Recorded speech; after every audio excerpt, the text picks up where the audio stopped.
Hi ladies, I am Barbara and I am your menopause drama mama. Today it's all about why HRT matters so much after our menopause years. And if you have been watching any of my previous videos, and I have been doing on head to toe the nutrition for each body part, supplements that you can take to help you after menopause on those body parts, and vitamins and any kind of nutrients that are really good to support each part of your body after you go through menopause, because that estrogen decline affects everything in our life. And if you are just coming into menopause or just, going through it, I am telling you right now, welcome to the shit show.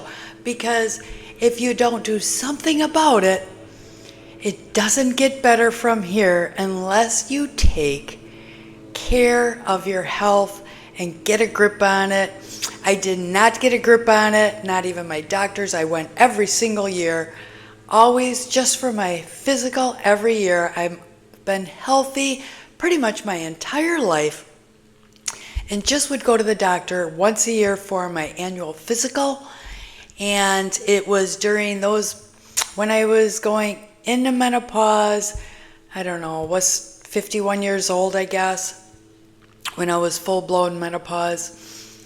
Everything just started declining, and I did not get help until about 6 years after. So this is why HRT matters so much, because one, it is for your heart health.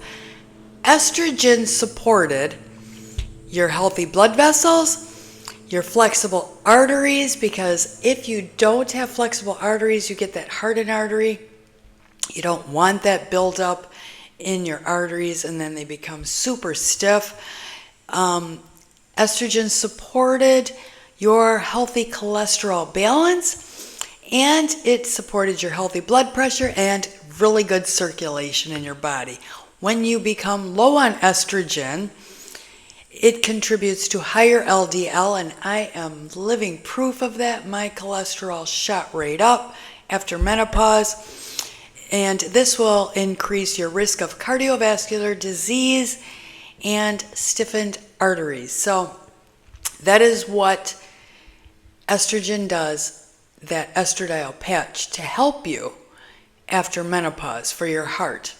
Now, the second thing that having HRT, because it is an estrogen patch, like I do the estradiol patch, and micronized progesterone, these are the things that it is going to help the most in your body. So bone health is the next one. Estrogen supported the slow bone breakdown, so you don't have those osteoclasts chewing everything up before your osteoblasts can produce more bone. It helped preserve your bone density and helped reduce your fractures in your body. So low estrogen can contribute to accelerated bone loss, especially in the first few years after menopause, and you will have a higher risk of osteoporosis without HRT. Number 3, and I think this is a big one, and it is also, I believe, it's in the top 3. So in the top 3 diseases for women after menopause, if you do not have enough estrogen or go on that HRT patch and micronized progesterone, is heart disease, Alzheimer's, and osteoporosis. So this will also help with your brain health. Estrogen supported your memory, your learning, your focus, the neurotransmitter function, and blood flow to the brain. And when you are low in estrogen, you experience brain fog, forgetfulness, and difficulty concentrating. And that is why I call this a total shit show when you go through menopause, because everything is affected. Number 4, sleep. Oh my God.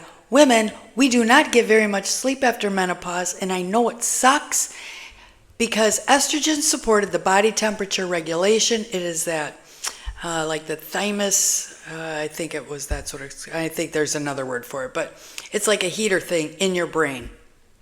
And it helped with the melatonin signaling and your sleep quality. When you are low in estrogen, you will notice you have more night sweats, you have frequent waking up, you will wake up like at 2, 3 o'clock in the morning and you can't fall asleep, you are wide awake, your brain is like just going crazy, thinking, can't shut down, and you will experience a lot of fatigue because you're not sleeping. Number 5, it affects our skin. And this really shows in our face, especially because estrogen supported that collagen production. It was helpful for the skin thickness. It was great for hydration, elasticity, and wound healing.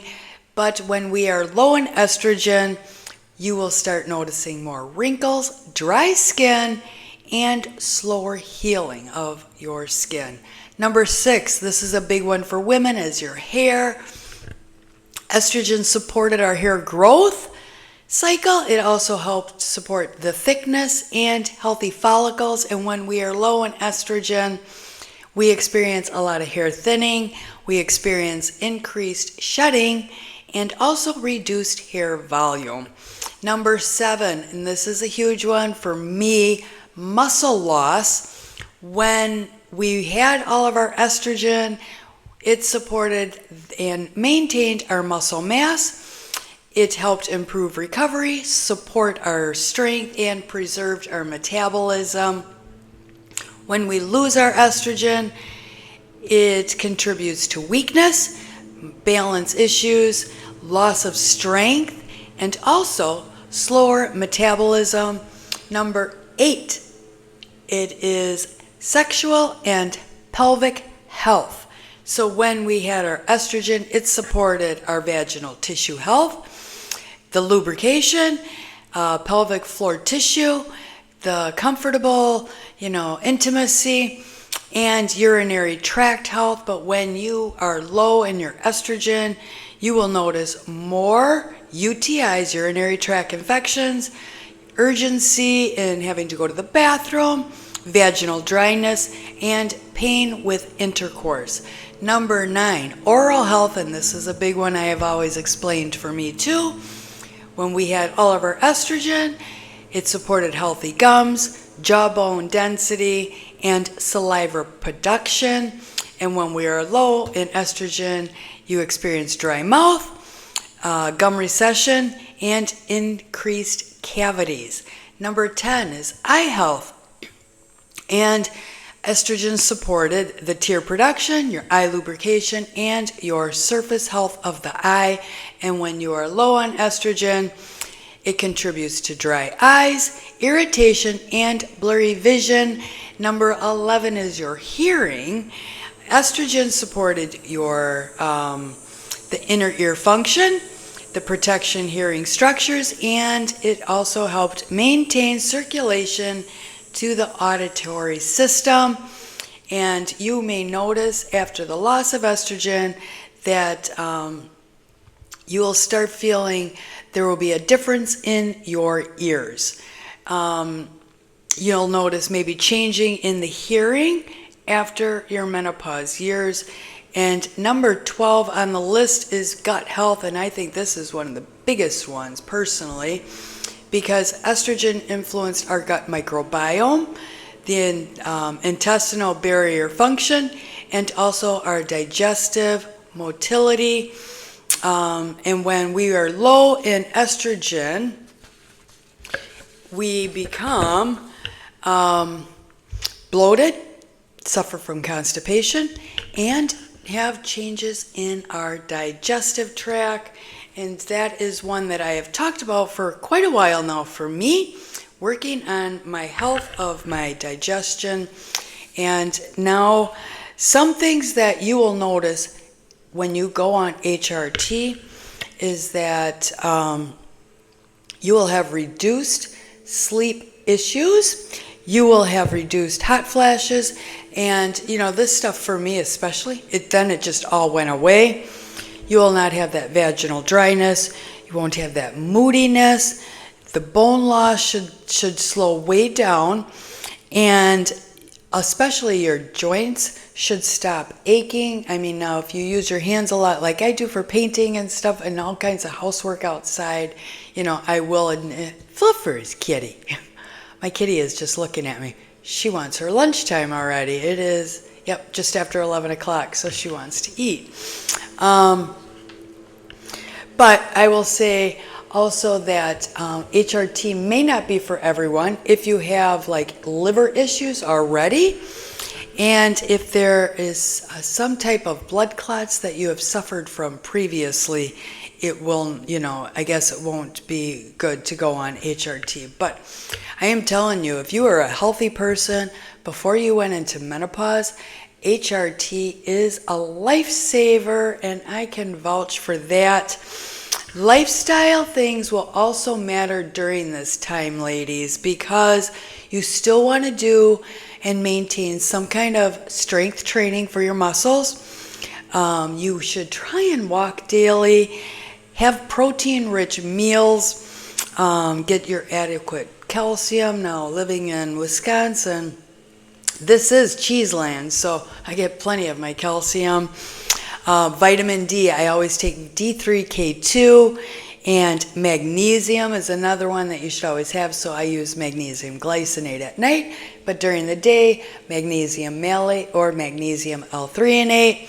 And also, always get at least 7 to 8 hours of sleep at night, and do regular health screening. So at least once a year, make sure you go in for your annual physical. Make sure you get checked for breast cancer, any lumps. I still do that, once a year for my annual physical, even being 62 years old, a pelvic exam, and having my lipid panels taken.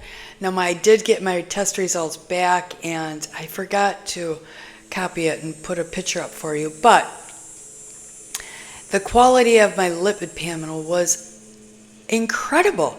In fact, it said that most of my organs were functioning between a 30-year-old and 40-year-old, and then a couple of them was between 40 and 50. So, and I'm 62, so I am taking that because I have worked damn hard on my health since going through menopause and not having anybody helping me.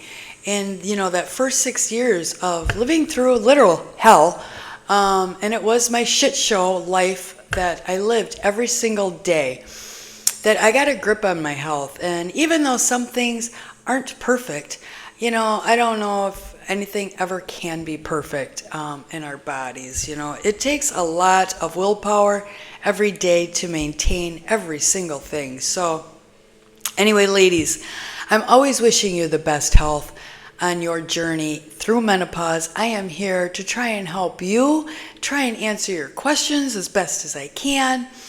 And, always sending high vibrations and blessings your way. I hope you're having a wonderful day wherever you are in this world. And I promise I will talk to you very, very soon in my next video. Take care, ladies.